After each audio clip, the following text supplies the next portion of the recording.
episode number 147 of the LSR Podcast. My name is Matt Brown, joined each and every week by the brightest minds in all the gaming industry. With me, I have Dustin Gouker. I have Adam Candee. You can follow them for free on the Twitter machine, and you should, at Dustin Gouker, at Adam Candee, 2 E's, no Y. You can follow me if you hate yourself, at Matt Brown M2. We're on all the places you get podcasts, so go in, subscribe, rate, review, and if you're watching us over on the YouTubes, hit that subscribe button as well.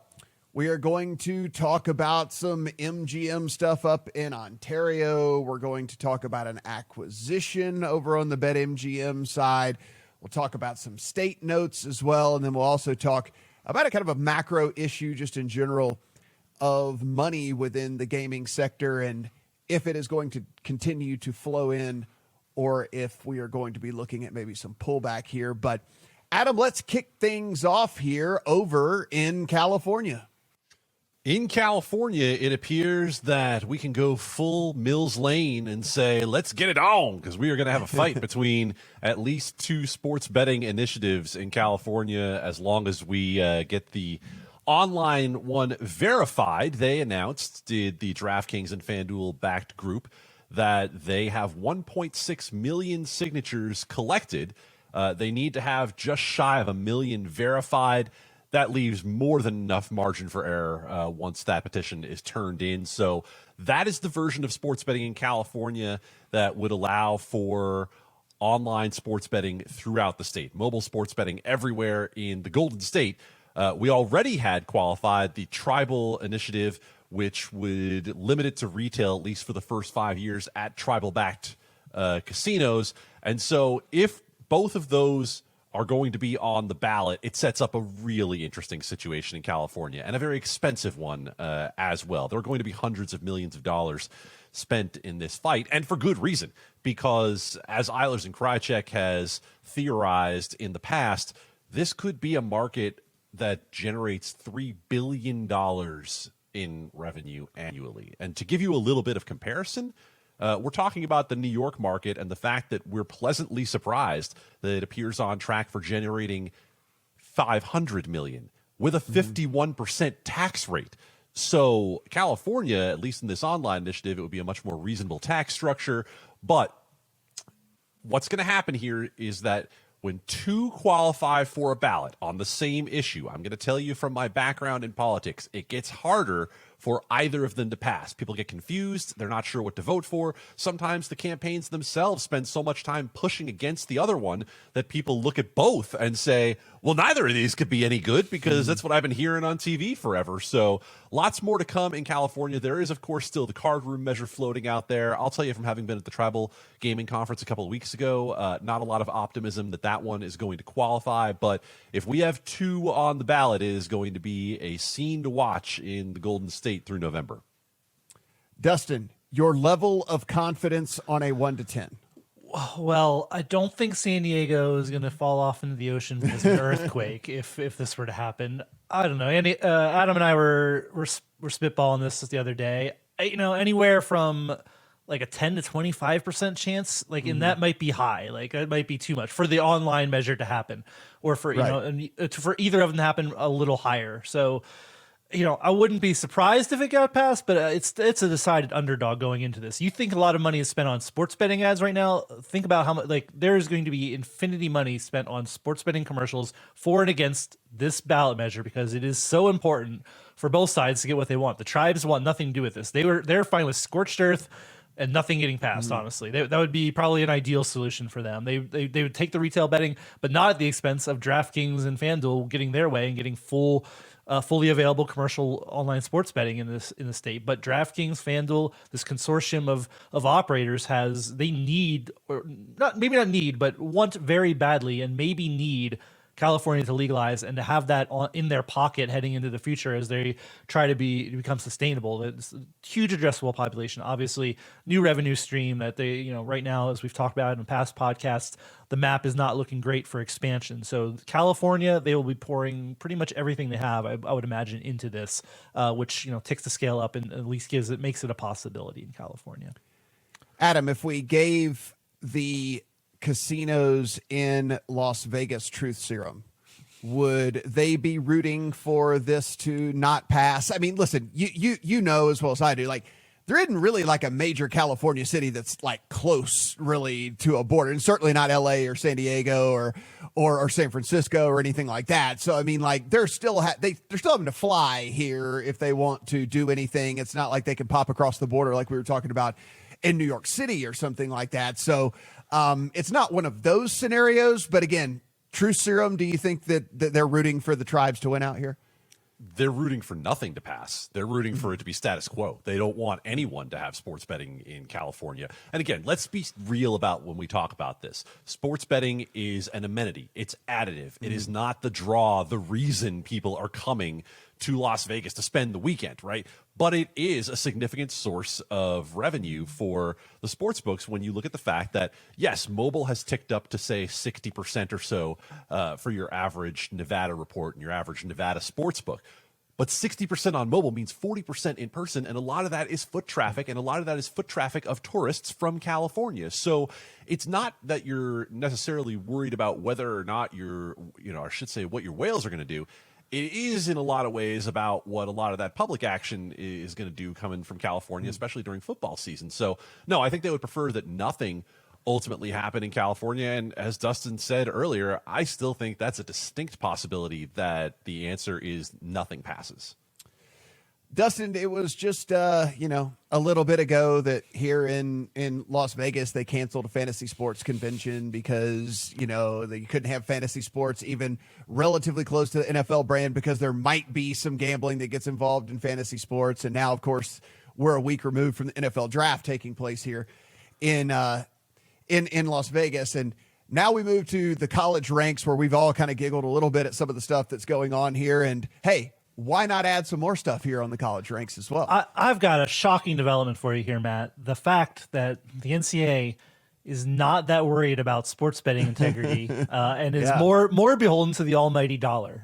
This is not shocking. This is I know, really shocking to all of us. But they've come to a decision that that conferences teams can now sell their data to sports betting operations, to the likes of Genius Sports and Sport Radar for official data. So, this is, the NCAA still, as we sit here, I guess is against sports betting and its increased legalization. And at the same time, they're now going to take money, let member conferences, let member teams take money to power sports betting information. They're just selling data. That's probably how they kind of get around it. They're not actually selling sports betting information. They're selling their data to somebody who thinks it's very valuable, i.e. a sports betting, a vendor who's then taking that data and selling it to a sports book. So, just the latest hypocrisy. The NCAA, as we know, for years and years and years, was telling us that sports betting would be the end of everything, and now it's okay, we're going to sell our data to legal and regulated sports books or through an intermediary. So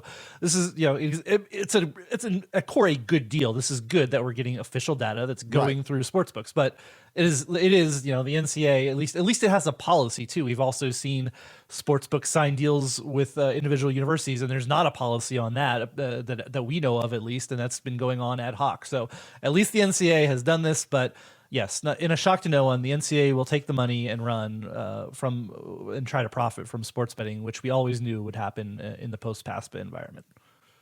It is one of those things. Every time an NCAA thing just comes across, I giggle to myself, and we move on. Adam, we typically end the show with some state wrap-ups, but let's do it in the middle here because we do have an interesting topic to kind of close on here when we talk about just the money within the gaming industry. So let's talk about Maine. Let's talk about Kansas. When we get a launch, I might often move it up in our discussion just because we need to talk about the implications of every state that legalizes and launches. So Governor Janet Mills has signed the sports betting bill in Maine 2 years after her grave concerns about sports betting being the slippery slope to betting on spelling bees and school board elections led her to veto it. I'm glad that she has had deep prayer, counseling, conversations with all of those involved to make sure that that is no longer a concern and Maine is going to have sports betting. Maybe it wasn't that. What a bummer, Adam, because I love betting on spelling bees and T-ball games and stuff. I mean, it's what I live for. Yeah. I mean, look, I have actually I've been in Washington D.C. at the time of the National Spelling Bee, and I've walked by and seen the ESPN trucks out there, and thought, the only thing that's missing from this is having a window right outside where I can get $20 down on whether some kid will spell a 17 letter word right. So it's that apparently has been assuaged for Governor Mills.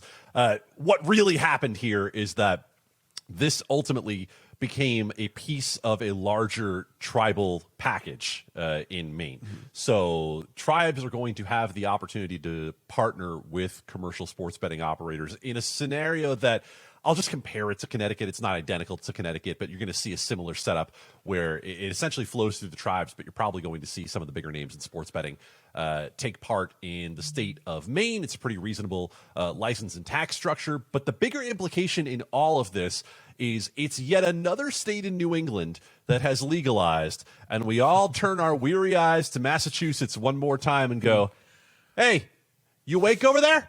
You interested in this thing? Because everybody else has got a little bit of the action. I don't know if you guys want some, but yeah. So now we have it in Maine, at least legalized. Has not been enacted, obviously, as yet. Months to go before that happens. Quick update from Kansas. The bill is sitting on Governor Laura Kelly's desk. It has been passed by both sides. It has not actually entered the portal that we keep a watch on. This is the bills that have been awaiting her signature. We're watching that every day to see when it gets there, but that is expected to pass as well, which means we have a couple weeks left in Missouri, and we're still keeping an eye on what happens there, as they are going to look at Kansas and be like, oh, I don't know if we want to pass on sports betting if Kansas has it. We have to ask Matt if he knows the capital of Maine. It's got to be Bangor, right? Bangor. I believe that is the largest city in Maine. That's the only city that I know of there. Augusta, Augusta, easy to remember, just like the place that we all love. That does golf. There's Portland too, right? Portland's a big city too. Well, I mean, I say big city. Big cities in Maine aren't that big. There's a Portland, Maine look. There's lobster and the leaves change. That's the biggest things that you need to know. Dustin, so there was a deal that came across and, didn't really make a bunch of ripples, at least in our kind of Twitter world here, which I thought maybe people would be talking about it a little bit more. Maybe it was just there was a lot of other stuff going on and it didn't, get the press maybe that it deserves. But talk a little bit about this whole acquisition of LeoVegas. So yeah, MGM has made an offer for LeoVegas, a Nordic online gambling operator, $607 million. Obviously a lot. MGM, we've talked at length on this about its JV with Entain that currently powers the BetMGM platform. So this is super interesting from that standpoint. This looks on its face as a way for MGM to get away from that deal. It could then be powered by LeoVegas. You presumably would still see the BetMGM brand. I guess you could see the LeoVegas brand deployed here. The Vegas in the name may or may not be interesting. But the bigger part is whether this is the potential beginning of the end of that JV with Entain, because that's been messy. We've talked a lot and reported a lot about possible acquisition attempts there or ways to get out of that or make it less messy than it is. So it is really interesting. It also makes it would make a lot of sense for MGM if it wants to have a global footprint in online gambling, which it really doesn't currently do. It's obviously in Ontario, but not really anywhere else. So MGM is a fancy self. It's an international casino gambling. Does it make sense then to take that to an international online gambling company as well? And this is a quick path to doing that as well. So interesting. It's right now it sits as LeoVegas needs to accept that it has the offer in its hands. Shareholders will decide whether that's the case. It could close pretty quickly, second half of this year if it does go through, but it'll definitely send ripples through everything in the gaming sector. If it does happen, it might be maybe that excitement, maybe just because it's an offer, but it's as we're talking about money and things, like $600 million to own something that's international plus your own tech stack is interesting. So yeah, and keep in mind as well, that is less than half of what they offered for Entain, right? And obviously it's not as big of a name as Entain, doesn't have the same footprint as Entain, but for MGM, it could potentially represent a value. And I would kind of just draw a dotted line over to the Boyd acquisition of Pala Interactive, and Keith Smith, the CEO of Boyd, got on their earnings call this week and was asked about that acquisition, said, what does that mean for your deal with FanDuel? And it said, look, he said, we're happy with FanDuel, but FanDuel has other things to pay attention to, right? Like FanDuel, Flutter, they have much larger fish to fry in the end. That's my words, not his. And so you have these two major gaming operators who are acquiring interactive gaming platforms. Just for everybody out there, keep in mind, sports betting's the appetizer. Online gaming is the entree. And one thing, LeoVegas, the brand itself, basically just known as an online casino brand and a mobile betting brand, but there are other entities that are part of the group. So the acquisition would be for the entire group. And if you go in, there is BetUK.com, which BetUK is a sports betting platform that obviously trades and has in play and has the whole 9 yards and everything like that. So from a sports betting aspect, yes, it's obviously the major play here is getting the casino version of everything, but there is a sports betting arm and angle to this as well.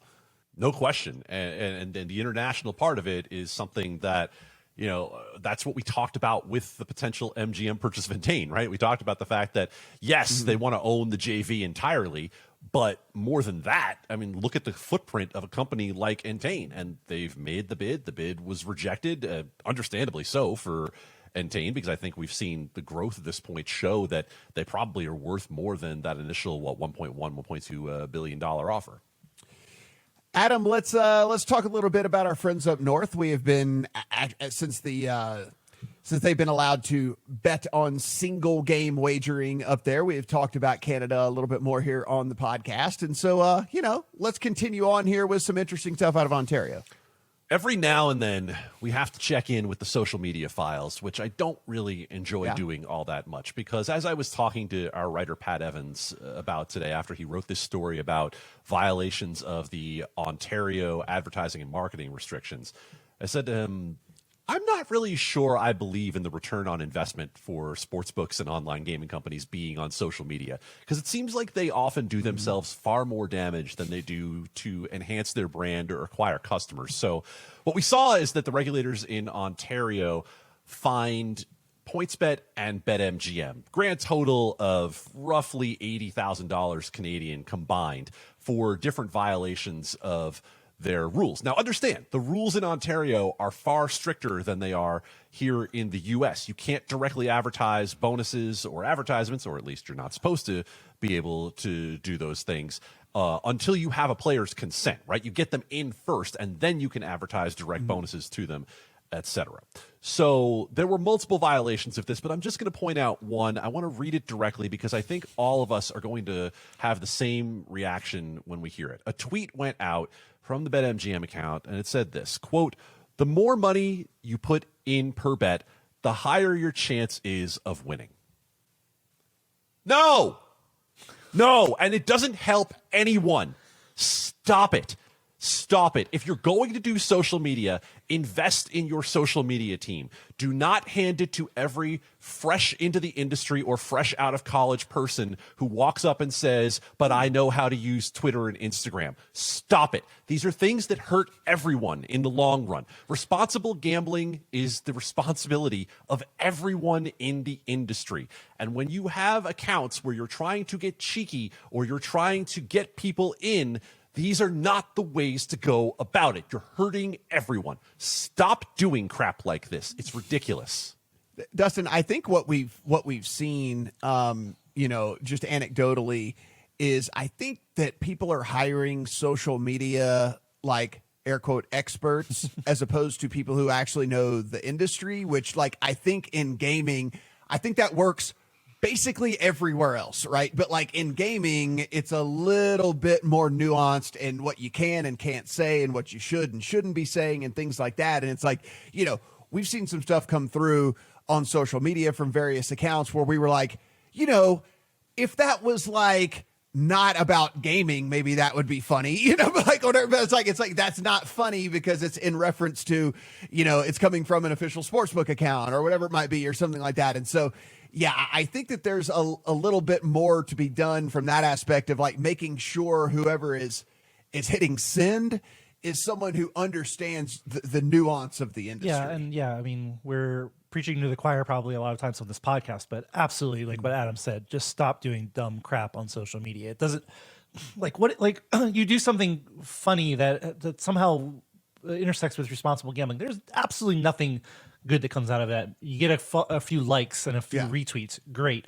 The damage it does when somebody puts that up in a congressional hearing 5 years from now when we're trying to shut it all down is not worth the risk of this tiny little bit of engagement you got. Again, we're maybe we're not crying wolf. We're being overly sensitive, but at the same time, like we've seen these things happen even at the state level, and you could there's still have states that need to legalize. So there's that. Also, my mini rant is sportsbook Twitter accounts. As soon as there's a moment in a game that we're all watching, we know we're going to get the same damn clip or the same damn reaction from 10 sports books. I follow them all, and it's the same thing. And I'm like, I'll just turn it off Twitter now, because it's like I know what you're going to do. Your playbook is take the video clip and put your witty comment on it, and it's like that's all that. Again, there's some social media that's a little creative out there in sportsbook world, but this one, it aggravates me because I see something in real time on TV and I know I'm going to get it 10 times on my Twitter feed because of sportsbooks are just repopulating the same content. So stop that too, please. Adam, here's the thing: is people are going to look at us and say like, oh, you don't want people to have personality. Like, you're following it for a certain reason. Well, what about Wendy's? When Wendy's like goes after Burger King and you laugh about that, and I get all that. And I understand. Yes, there is room for some personality within these things. And I'm not trying to be just, the oldest guy in the whole world screaming at the clouds here, but I do think that there is in our industry specific, like it doesn't matter if Wendy's and Burger King is going at it in a funny way and cheeky way and whatever and stuff like that, because like there's no real damage that can be done. You shouldn't be eating the stuff anyway. So, but that's neither here nor there. So I do think there is a little bit of a difference whenever we're talking about, again, this very particular industry and most other industries / Twitter accounts that are out there. So I think there's a layered thing here. The first is brand identity. And I think what seems to be lacking to me is all of these companies looking at their brand identity online versus their brand identity everywhere else. Online, everyone is trying to be quippy and have cheeky little comments and so on. Does that fit with overall what you're trying to position your sportsbook as? And a lot of times I think the answer is no, right? You're not all trying to engage the 18 to 34 male demographic on Twitter and in your sportsbook in exactly the same way. So maybe if I'm just going to name Caesars because Caesars, I think, has made a clear play on what their identity is, right? They want to go with the idea of JB Smooth and harken back to the days of Caesar, right? So if you have that kind of identity, are you marrying it in your TV ads and online? Is that your goal? Is that what you want? Because now this is the second layer to it. It's what you're saying, Matt. This industry faces cultural headwinds that most other industries don't face, right? This is, in a lot of corners, thought of as a vice industry or a sin industry. It is not thought of as something that adds to society. It's not thought of as a form of entertainment by a lot of people. And we have to be honest with ourselves about that when we talk about these things. And that's the perspective that we're coming from when we say, hey, listen, Dustin just made a great point. If that ends up on a tweet, on a giant board, in a congressional hearing in 5 years, it wasn't worth it for anyone. And from the start, what was your point? What was your plan? So yes, I agree with everything you guys just said there, and I would add this challenge to every social media team from every sportsbook. Go 1 week without the clip of Jordan Peele sweating. Just one. Just one. And also, don't tweet as if it's your personal account. That's the only thing that really tilts me, when they'll be like, I can't believe this or something, but it's from like the brand. I'm like, what are you doing? Like, what are you doing? That's MGM, right? That's MGM, right? That, once in a while I find MGM to be entertaining. I'll say that. That's the one I think is the one social media account that I like out there. Shill. Yeah. I'm just saying what I think. Stock price. Dustin's trying to run the stock price up. No, so let's close things out here. Speaking of stock prices and things that are going on. Listen, it's a bloodbath across all of stocks right now. That's not us like breaking any news here or anything. But there was an interesting tweet thread, and I'm glad you pointed it out, Adam, and was able to kind of go in and take a look at everything of just about the industry in general, right? Like, where do we sit now that we are a couple of years into this? Where do we sit that there are still some really big fish out there in Florida, in Texas, in California, stuff like that? Like, where do we kind of sit from a monetary standpoint of influx, or is it a pullback, or is it somewhere kind of in between, Dustin? Yeah. So yeah, Chris Grove, friend of the program / used to be a part of all of our fun over here at Legal Sports Report. Tweet about, there's this larger dynamic where venture capital is drying up, and you might think that is not. We might be immune to that in the online gambling sector, but what he says is no. It's exactly the same dynamic, that people are pulling back on early stage, like not maybe super early stage investment, but later stage investment in VC worlds for anything that's in sports betting. And that's part of the dynamic. Is you look at the macro of what's going on, is all of this money being spent and nobody becoming profitable. And we have this tough map coming up here, where we're betting on the possibility of California and Texas and things like that. Like right in the short term, right now, like it's not a great investment. Like where the money's going to go is to larger companies and things like that can then scoop up these things maybe at a stressed price. So it's interesting from that standpoint, where online gambling, hot market here in the U.S. obviously, but not immune to these macro pressures of where things stand in the world, and the fact that the industry after rocket pace for like 4 years is just slowing down. We say this in every other podcast, feels like you can just feel it different. It's different right now as we sit here, and things are not like, it's not the day, it's not money just flowing around freely as much as it is, and it's an interesting dynamic to watch play out, and whether it gets better here if California legalizes or anything like that when there's more money to be had. Yeah, Adam, I'm actually, look, I'm super bullish long-term on all of this. I think that, as stigmas go away, as younger people come into more money, as, who've grown up online, who understand the ins and outs of all the things like that. Like I'm actually super bullish on all this long-term, but I do understand why there would be at least a little bit of let's not call it even a pullback, more as just a kind of a freeze on, the influx of tons of cash right now, because, look, as we said, we're in a weird state. We're kind of in a weird state as a country as a whole. There's, money's leaving, people left and right all over the place. And so it is fairly interesting when you do look at, something like gaming and gambling, which typically vices have always been recession proof, inflation proof, like every kind of proof that you can have. But, maybe we're in a different spot right now. There are so many ways to look at this. This is why I found it fascinating and wanted to get into this discussion. And, to quote directly from what Chris was talking about, I think it's important to have the words in his mouth come out correctly. My experience on the funding side broadly confirms the dynamics about VC pulling back, that they're playing out in the U.S. online gambling early stage ecosystem. And this is the quote that caught my eye.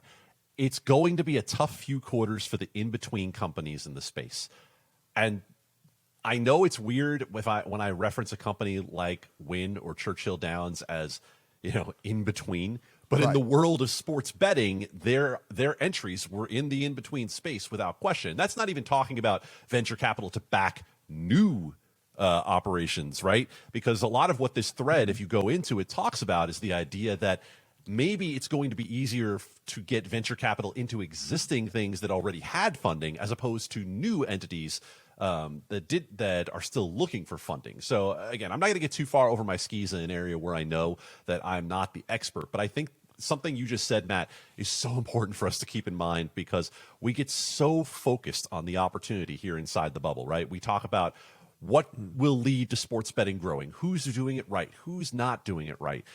And I don't think we spend a lot of time talking about the overall market dynamics of the country and the world at the same time and say, yeah, stocks are tough right now. The economy is tough right now. Yeah. Inflation is really tough on everyone right now. And those who are in charge of the reins of venture capital are a lot smarter than we are in terms of reading those dynamics and determining what they want to do here in the near term and the medium term. And so, we've talked about Churchill Downs pulling out. We've talked about Wynn pulling back.